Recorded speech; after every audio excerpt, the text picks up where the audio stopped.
Mustafiz failed, and Stoinis century Lucknow again lost to Chennai.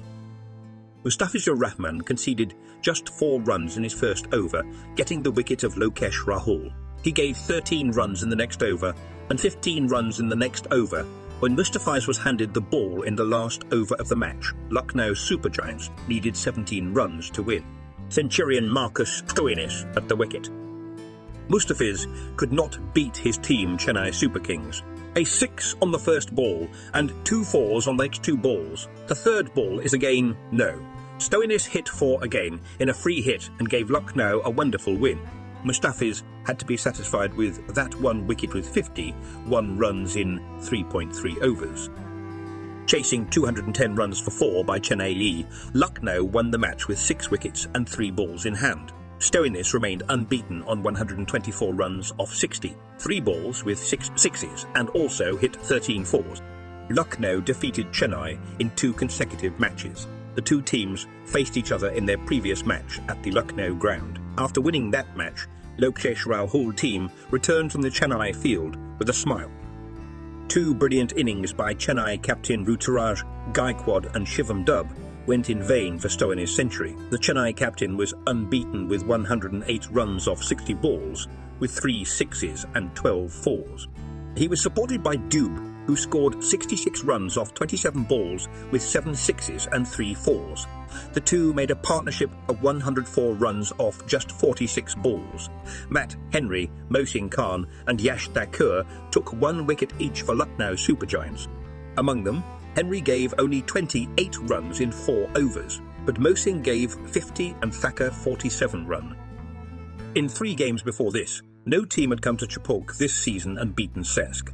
No team has come here and chased down 211 runs. LSG did both in the same match, led by a magnificent 100 by Marcus Stoinis.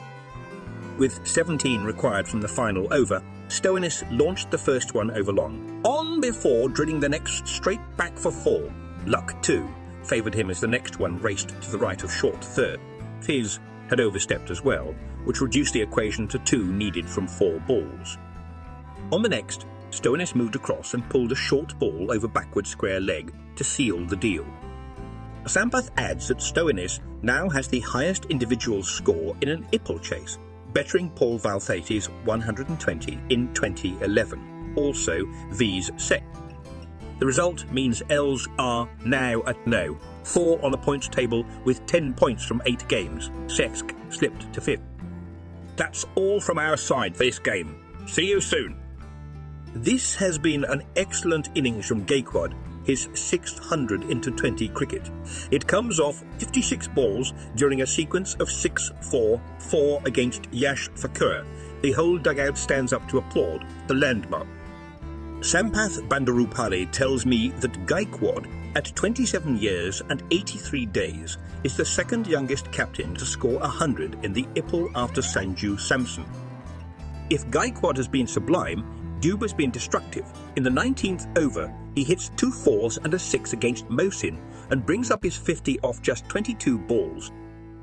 Dube started the final over with a 6 off Stoinis, but was run out for 66 off 27 with 2 balls left in the innings. That brought Mrs. Dhoni in the middle.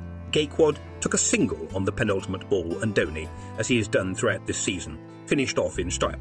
He moved towards the offside to a full delivery and muscled it over mid-wicket for 4. Sacks east on 210 for 4. The pitch looked slightly too paced at times, but is this a dew-proof total?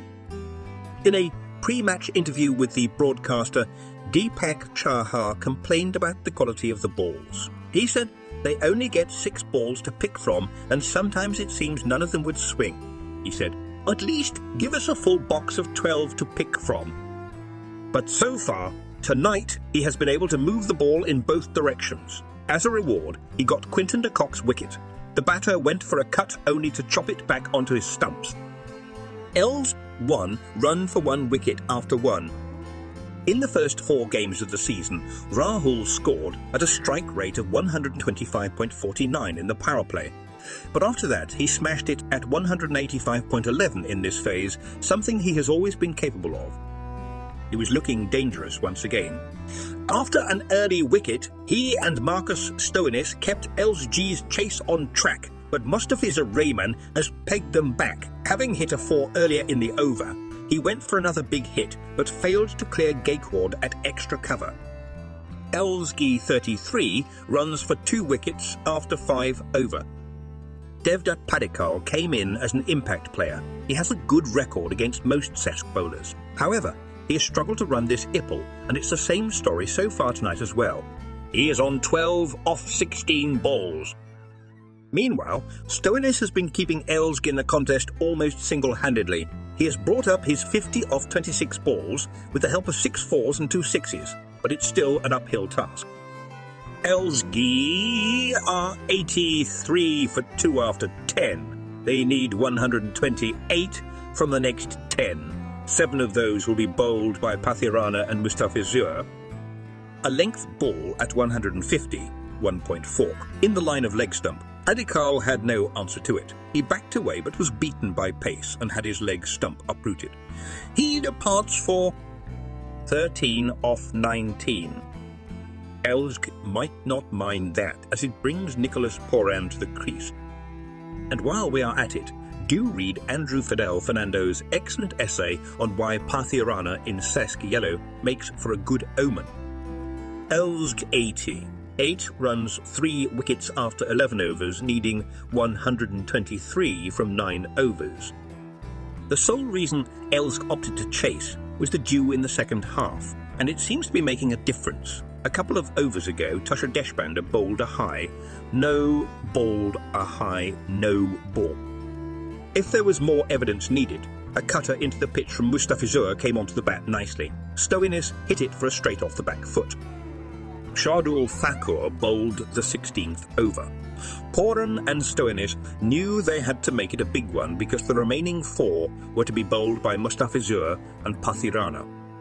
Pooran made sure LSG didn't miss out and hit the first 3 balls for 6, 4, 6. In all, 20 came from it. Pooran looked to take on Pathirana as well, but ended up miscuing it to Shardul Thakur at long off. Deepak Hooda is the new batter. He said before the match that he was hitting it well. He seems to be walking the talk. He has hit his second ball over deep square leg for a 6. Stoinis, meanwhile, has brought up his 100 off 56 balls. Ruturaj Gaikwad, the skipper of Chennai, is down for a chat. He says it is a tough pill to swallow, but Lucknow and Marcus Stoinis played brilliantly despite them having control over the game till the 13th over. Adds that the dew took the spinner out of the game and it's just part of the game and they have a long way to go. Talks about Ravindra Jadeja playing at number 4 and says that after power play, whenever a wicket falls, he will be the one to walk out to bat. He further talks about the total and says it was around par with the dew and knew it would go down to the last over, but credits Lucknow for getting through. Deepak Hooda, one of the architects of the run chase, is now up for a chat. Hooda says that his thoughts were pretty clear and wanted to hit the ball and find the gaps. Adds that, to be honest, he didn't have any other option at the death, but applauds the bowling of the opposition. On Marcus Stoinis, he says that Stoinis is like a warrior, and he even takes inspiration from him. Adds that when Stoinis and Lokesh Pooran were batting, it gave them the hope to go on and get the win. Mentions that these 2 points make a huge difference, especially given that the business end of the tournament is near and Chennai is a class side. Earlier in the game, Rahul won the toss and had no hesitation in batting second given the amount of dew that comes into play on this ground. It was a well-fought first 10 overs when Chennai was batting, but once Shivam Dube came on to bat, things changed. Ruturaj Gaikwad also went into overdrive and smashed a century as Dube's onslaught made sure that the hosts got over the 200 runs mark, which was certainly 10 to 15 runs mark, which was certainly 10 to 15 runs too many. With the ball, Matt Henry was brilliant, and the spin duo of Ravi Bishnoi and Krunal Pandya were fairly decent as well, but it was the likes of Mohsin Khan, Marcus Stoinis and Yash Thakur who conceded a lot of runs in the death over. Interestingly, Lucknow dropped multiple catches and was sloppy in the field, which helped Chennai a lot, but it was a couple of sloppy misfields late on in Lucknow's chase from Chennai that really made the difference along with Stoinis' stellar knock. Rahul The skipper of Lucknow says that this is a special win, and for the most part of the batting innings they felt they were behind in the game, but credit to the way they pulled out this game. Appreciates Marcus Stoinis and says it was not just power, hitting, but also smart batting. Mentions that over the past couple of games they decided they needed one power hitter in the top 3 to go hard, and it was tactical to send Marcus at number 3. Says that the 20 has changed over the years and 170. 180 doesn't feel enough and gets chased in 18 odd overs, and with the impact player rule things become tough and they have to go harder in the power play. Concludes that there is no set plan for Lokesh Pooran, and everybody apart from the openers is always ready to walk in and step up according to the situation. Marcus Stoinis is the player of the match for his stunning match-winning ton. Stoinis says that in these competitions there are plenty of better opening batters, and though it is nice to open the innings, he is settled in the middle order. Adds that it was not just hit, and there were certain bowlers they wanted to target in order to keep the run rate in check. Mentions that it might have looked easy on the outside, but on the inside there were some calculations going on.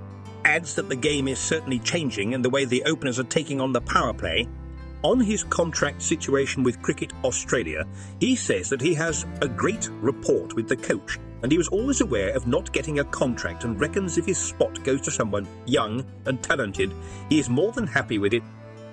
A massive 4-point swing between Lucknow and Chennai as they played each other in two back games, and Lucknow went on to win both games, firming their place back in the top 4 and nudging Chennai down into 5th place.